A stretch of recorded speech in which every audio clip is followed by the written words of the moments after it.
तर मित्रांनो, आजची गोष्ट आहे रामायणातली आणि विशेष करून हनुमानाची. आपला सगळ्यांचाच लाडका बजरंगी आणि गोष्टीचं नाव आहे बजरंगी महाबली. तर आपल्या सगळ्यांनाच माहिती आहे की सीतेचं कसं हरण करून रावणाने तिला अशोकवनात ठेवलेली होती.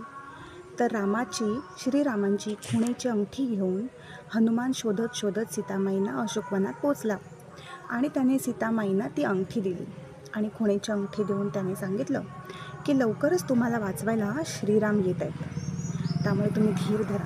लवकरच ते रावणाला हरवतील आणि तुम्हाला सन्मानाने इथून घेऊन जातील. त्याप्रमाणे सीतामाईंना निरोप दिल्यावर हनुमानला लागली भूक. मग त्याने विचारलं सीतेला की सीतामाई, मी काय करू? मला तर खूप भूक लागली आहे, मी तर खूप लांबून आलो आहे. तेव्हा सीता त्याला म्हणाली, हे बघ, ह्या अशोकवनात खूप सारी फळं आहेत, पण खाली पडलेलीच फळं खा. झाडावरची फळं काही तोडू नको, झाडांना नुकसान पोचवू नको. तर हनुमान म्हणाला ठीक आहे. आणि त्याने इकडे तिकडे बघितलं तर काय, झाडाखाली फार थोडीशी फळं पडलेली होती.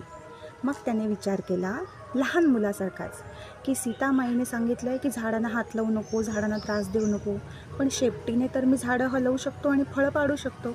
मग त्याने गदा झाडं हलवली. कशाने हलवली? शेपटीने. आणि खूप सारी फळं पाडली आणि त्या फळांचा समाचार घेतला. पण ह्या भानगडीत काय झालं, झाडांचं नुकसान झालं आणि जो राखणदार होता त्या राखणदाराचं आणि मारुती रायाचं छोटंसं युद्ध झालं आणि शेवटी सगळ्या रावणाच्या सेनेने मिळून त्याला बंदी बनवलं आणि त्याला रावणाच्या दरबारात हजर केलं. आता रावणाच्या दरबारात हजर केल्यावर काय झालं, सगळेजण आपापल्या आसनावर बसलेले होते, पण आपल्या मारुती रायाला कोणी बसायला सांगेना. मारुतीला आला संताप. मग आपल्या हनुमानाने काय केलं, आपली शेपटी लांब लांब लांब करून त्याचं एक मोठं वेटोळं करून करून एक उंच आसन तयार केलं आणि एवढं मोठं उंच आसन तयार केलं, रावणाच्या सिंहासनापेक्षाही उंच आसन तयार केलं आणि त्याच्यावरती बसला. त्याचं ते गमतीशीर आसन बघून सगळे हसायला लागले, पण रावणाला मात्र आला संताप. रावण म्हणाला, अरे द्या ह्याची शेपटी पेटवून. मग त्याच्या सगळ्या शिपायांनी काय केलं, भराभर कापड आणायला सुरुवात केली आणि हनुमानाची शेपटी बांधायला सुरुवात केली. पण गंमत अशी, लंकेतलं सगळं कापड जरी संपलं तरी मारुतीची शेपटी उघडी ती उघडीच. ती काही पूर्ण त्याला चिंध्या बांधता येत नव्हत्या, ती शेवटी शिल्लक उघडी राहतच होती. रावण संतापला आणि म्हणाला, जा रे अशोकवनात आणि सीतामाईकडून तिचं वस्त्र घेऊन ये. ते ऐकल्यावर मात्र हनुमानाने आपली शेपटी छोटी केली आणि चिंध्या बांधून झाल्या, त्याच्यावरती भरपूर सारं तूप तेल ओतून शिपायांनी ती शेपटी पेटवण्याचा प्रयत्न केला. फू फू सगळ्यांनी खूप फुंकर मारली, पण शेपटी काही पेटेना.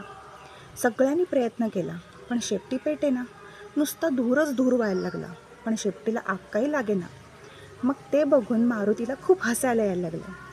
मग शेवटी रावण चिडला आणि तो हनुमानाला म्हणाला, अशी का रे तुझी शेपटी, का ती पेटत का नाही?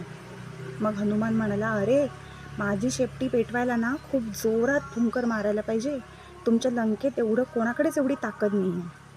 रावण म्हणाला, असं, थांब तुला दाखवतोच.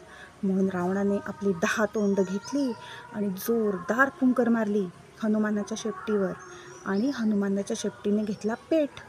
पण अचानक हनुमानाच्या शेपटीने घेतलेल्या पेटामुळे काय झालं माहिती आहे का, रावणाचं तोंडच भाजलं आणि रावण ओरडू लागला. रावणाची फजिती बघून मारुती हसायला लागला आणि दरबारातले सगळे हसायला लागले आणि म्हणू लागले, बजरंग आहे बाहुबली, बजरंग आहे बाहुबली, त्याने रावणाची 10ही तोंडे पोळली, असं म्हणून सगळेजण हसायला लागले. मग रावण अजूनच चिडला आणि तो म्हणाला, पकडा त्या माकडाला. पण आपला हनुमान कोणाच्या हाती येतो तो हनुमान कसला. आपल्या बजरंगीने काय केलं माहिती आहे का, त्याने तशीच उडी मारली, ह्या घरावरून त्या घरावर, ह्या घरावरून त्या घरावर, ह्या इमारतीवरून त्या इमारतीवर. बघता बघता पूर्ण लंका पेटली आणि ह्यालाच म्हणतात लंका दहन. तर अशी आपल्या हनुमानाने रावणाला पळता भुई थोडी केली. तर अशी होती आपल्या हनुमानाची गोष्ट. हे एक रामायणातला एक छोटीशी गमतीशीर गोष्ट आहे. पुढे पुढे आपण ह्याच्यातल्या बाकीच्या गोष्टीसुद्धा बघूच. पण ही गोष्ट तुम्हाला कशी वाटली हे नक्की कळवा, कमेंट करा.